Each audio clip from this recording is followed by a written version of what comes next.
કલાભવન મેદાન ખાતે ચાલતો પરનેટ મેળાની ફાયર બ્રિગેડની એનઓસી ન લેતા હાલ પૂરતો બંધ કરાવ્યો છે। હળની દુર્ઘટના મામલામાં પાલિકાના 3 અધિકારીઓ સામે તપાસ સોંપાઈ છે, ત્યારે 3 અધિકારીઓ સામે તપાસનો ધમધમાટ શરૂ કરવામાં આવ્યો છે, જેને લઈને ફરી એકવાર પાલિકાના અધિકારીઓ એક્ટિવ થયા છે।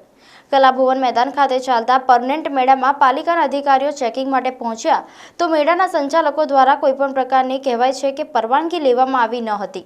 ખાસ કરીને એવું કહેવાય છે કે ફાયર બ્રિગેડની એનઓસી લીધી ન હતી, જેને લઈને પાલિકાના અધિકારીઓ આ મેળાને હાલ પૂરતો બંધ કરાવ્યો છે।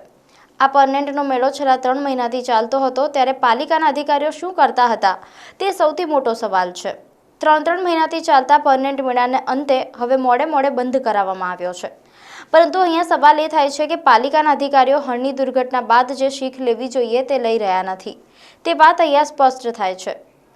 પરનેટ મેળાની પરવાનગી તે પાલિકાના હાથમાં જ છે, ફાયર બ્રિગેડના હાથમાં જ છે। કેટલાક વખત મહાસંચાલકો પરવાનગી મેળવી લે છે અને પાલિકા કેટલા વહેલા તેમને પરવાનગી આપે તે પણ જોવું રહ્યું છે। વડોદરા પ્રદર્શન મેદાન ઉપર 2 જાતના ફન પાર્ક લાગ્યા હતા।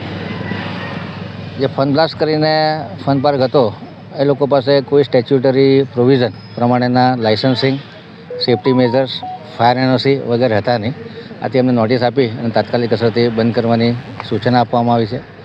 આગળ જે ફન પાર્ક છે એના સ્ટેચ્યુટરી પ્રોવિઝન પૂરા છે અને એ લોકો પાસે તમામ પ્રકારના ફિટનેસ છે। એ લોકોએ કલેક્ટર અને પોલીસ કમિશનરને એફિડેવિટ કરી અને તમામ જવાબદારી કોઈપણ જાતની જાનહાનિ કે કશું પણ થાય, નુકસાન થાય એની જવાબદારી એમની રહેશે। પોતે એમની પાસે ટ્રેન સ્ટાફ પણ છે, પરંતુ ફન બ્લાસ્ટમાં આ પ્રકારની કોઈ જાતની સવલત એ લોકો પૂરી પાડતા ન હતા। એટલા માટે એમને નોટિસ આપી અને તમામ સ્ટેચ્યુટરી પ્રોવિઝન પૂર્ણ કરવા માટે સૂચના આપી છે।